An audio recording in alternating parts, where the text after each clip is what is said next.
So happy to be joined by the one and only Sabrina Ionescu, this year's Wade Trophy winner. Clean sweep of the awards this year, including your back-to-back wins for the Wade Trophy. What does it feel like to be the Wade Trophy winner in the second time and to join a very elusive group of women who have repeated as winners?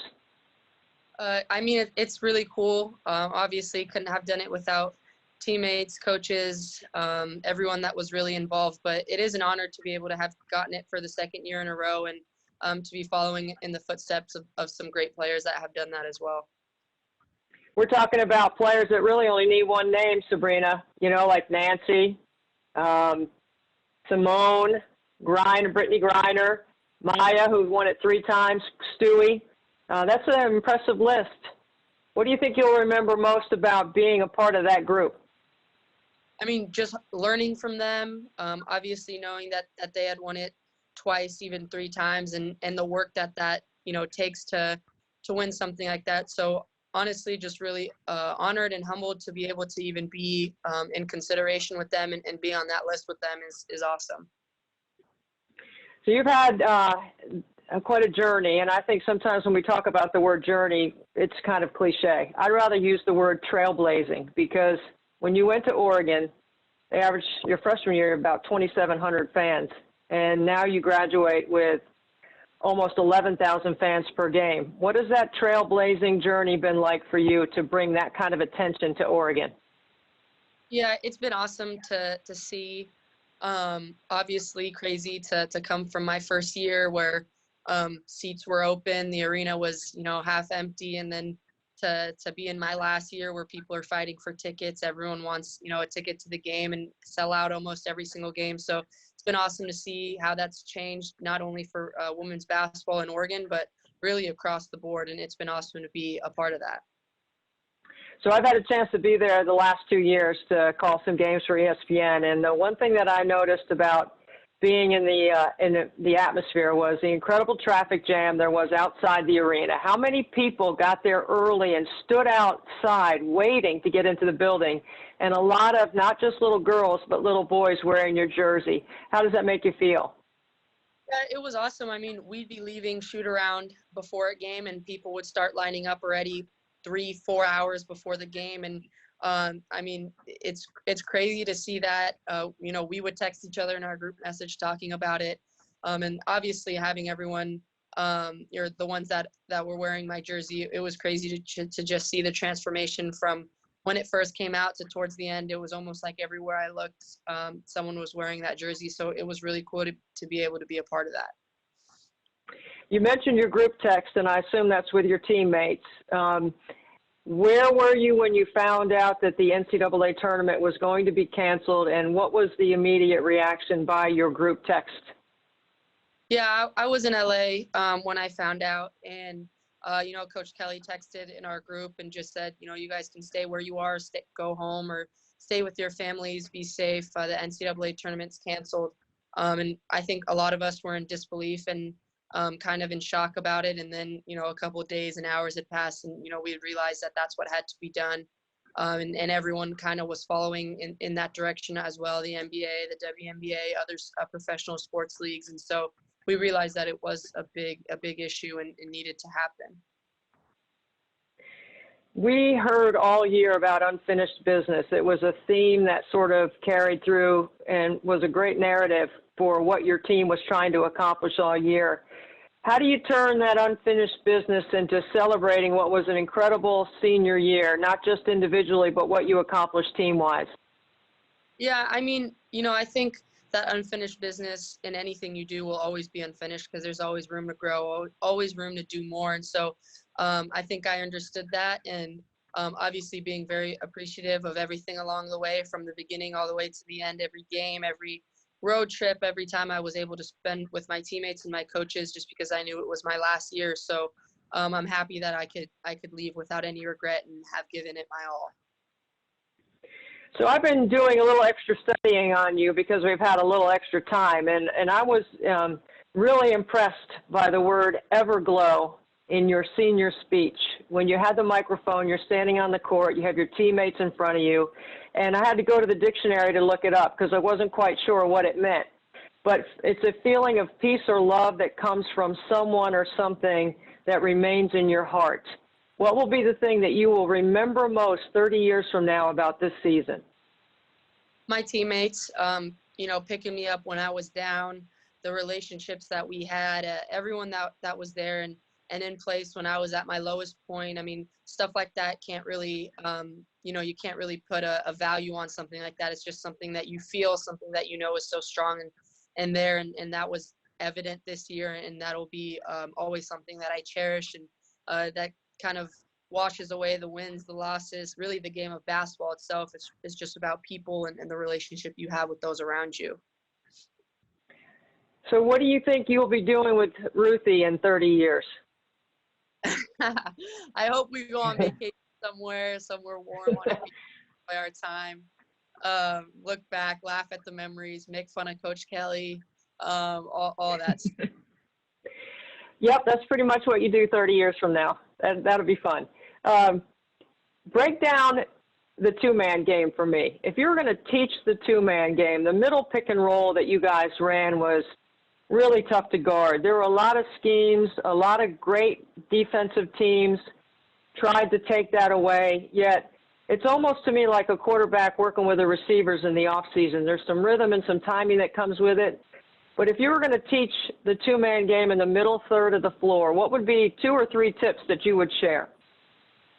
From a guard's position, just being able to read your own defense, whether they go under the screen, whether they go over the screen, being able to read your own defender and how they defend and the tendencies that they have, and then being able to read the kind of the second option to that is reading how the post defender plays you, whether they hedge, whether they trap, whether they, sit back in the key. It's really a lot of reads. And so being able to read those two main defenders, and then also the third part of it is reading the help side and those around you, whether they all collapse in the key and try and get you to kick out to a shooter, or they stay out on shooters because you can shoot the ball well, and then they give you the roller. And so just finding and really perfecting those reads and being able to make them at a really high level and really quickly. So it sounds so easy hearing you say it, and we watch you do it, and it looks easy based on the way you do it, but we know it's not. When you're trying to help a young player learn about reads and spaces and angles and even the angle of the screen or the timing on the roll, what are a couple of things that you think a player from a skill set standpoint needs to absolutely have to play in that? And then from an intangible standpoint, what do they have to have? Intangibly, just the vision. And I think that's something that can be taught and you can try and learn it. But just being able to read angles, passing angles, being able to see, the angle of the screen, the angle that the defender is closing out on you on, which foot's forward, because ultimately that's the foot that you attack when you come off of that pick and roll, because they don't have as much power in that front foot as they do in the back foot. But some things that, I would teach kind of would be how you protect the ball coming off of those screens, how you can look away with your eyes in order to have the defense kind of tricked and then going one way. A lot of reads are done with your eyes, and so being able to even as something as simple as dribble without looking down at the ball, and being able to kind of lead the defense where you want them to go and take that bait, and that opens up what you're really wanting. I want to talk about motivation for a second here. I think there's a lot of different ways that people can be motivated. There's the intrinsic motivation, which we know you naturally have. Did that come from your Romanian background? Did it come from all the reps that you put in practice? Where did you get motivated to be able to perform at such a high level? Where does that come from? I think just always being doubted. I think, being a girl in sports at a young age, it was always, she can't play with us, she can't do what we do. And so I think from a very young age, I was always trying to not only prove to myself, but I was trying to prove to the people that didn't believe in me that, I can do this, I can play, I can participate just like you can. And then I think over time I've realized it's not about proving the people that don't believe in you right. It's really about proving the people that do believe in you right. And so very grateful for those that do believe in me and that do see, you know, power in that. But I think it's just grown over time. You know, it's really interesting because all the great ones, like yourself, you could put you in that category, always lead with the people that didn't believe before it was the people that supported them. Why do you think that? I think that's just kind of at a young age, it's always trying to prove other people wrong. That's kind of always been the mantra: prove them wrong and try and do things that other people don't think you can do. And there's always fuel to the fire with that, and that'll always be a part of you. I don't think that's really the main focus. It's always those people that, you know, see something in you that you don't see in yourself. It's always those people that have that vision for you and have that support for you, even if you don't see it, or if you do see it, they support you no matter what, off game, no matter if you have a bad season, if you get hurt. There's never any sort of doubt, you know, in their mind about you being able to come back and do what you do. And so I think, you know, as you grow and as you mature through that process, you realize that those people are the people you want in your corner, not the ones that didn't believe in you to start. How did Kobe do that for you, Sabrina? I mean, he that was one prime example, and he knew, and I knew, and you know, we were very similar and alike in our mindset, and so we never really had to discuss that. That was kind of just something that we both acknowledged and understood, and that's what made us really close friends and helped us understand each other. But I mean, he saw something in me, and we were ready to kind of take on the world together, and still are. And so I know I'm forever grateful for that, and forever hold that close to my heart. So I happened to be on the broadcast with ESPN and Beth Mowins the day that Kobe passed, about an hour and a half before you were scheduled to tip against Oregon State on the road. And when we got the news, it was, at first, it was just that Kobe was in the helicopter. We weren't aware of the other people that passed in that accident. I immediately went over to see Kelly Graves. He was sitting on the bench because as doing my job, I needed to get his reaction. Now, obviously, everyone was upset as the news started to trickle inside the arena. But when I went over to see him, I apologized to him about the news and wanted to know how he was going to handle managing the game. And he said, "I'm going to be fine, but I don't know how Sabrina is going to be." And then he got up and he sprinted into the locker room to see if he could catch you before or deliver the news. Either way, he wanted to make sure he was there for you. Can you speak to your relationship with Kelly Graves, your head coach, just a little bit? And in that moment, what separated him from others that you've been around? Yeah, I mean, obviously that day was tough. I don't remember the game at all, so I can't speak on behalf of the game. But, you know, before the game, having him, you know, being a shoulder to cry on, him crying with me, my entire team crying, my entire coaching staff crying before the game. I mean, that's really what it is. I mean, even if they knew him or didn't know him or didn't know anyone on that plane, they understood the impact that it had on me and my relationship. And, you know, they felt that hurt with me. And so that's powerful. That's something that you can't put a value on. That's something that you can't teach. And that's something that can't be faked. And so that relationship with him and him being in that moment with me and kind of understanding what I was going through is something that, you know, will forever hold close to us and be able to say like that's how much he cares about his players. That's how much, you know, our relationship relies on that foundation of trust and love. Okay, so now I want to know how you were able to do this. I have experienced several situations on the air similar to Kobe's passing. I dealt with a lot of games on the air when my coach, Kay Yao, was finishing her career with cancer and finishing her battle with cancer. I was on the call of Lauryn Hill, her first college basketball game, which we thought would be her last. I don't know if you know her story, but it is a story of an inoperable brain tumor. And all this kid wanted to do was play one college basketball game, which the NCAA did agree to a waiver to let them play the game earlier. And then I sat in the studio at ESPNU waiting for the call that Pat Summitt had passed away. So I've been in those situations emotionally before where you've had to perform, even though it was tough personally to have to deal with. I want to know how you got up on that stage and were able to speak at Kobe's funeral in celebration of life. Yeah, I mean, when I got that opportunity, I knew I had to take it. I didn't realize we had a game that day, but I don't think anything was going to get in the way of me wanting to do something like that and be able to kind of give me that sense of closure. And so I wanted to be able to do everything that I could to do that. Obviously, I was very nervous, and going through that entire ceremony was uh, highs and lows, tears, laughter, emotions. So it wasn't easy. It was even harder having to play after. I don't remember that game either. And so, I don't know how I did it. I knew he would have wanted me to. I knew there was no other option but to play. I didn't make it to warm-ups. I wasn't really feeling well, before. I wasn't feeling well for about a week after. And so I think it was kind of just everything piling on, but there was no way that I was going to be missing that game. And there was no way I was going to be missing that. So I had to do both.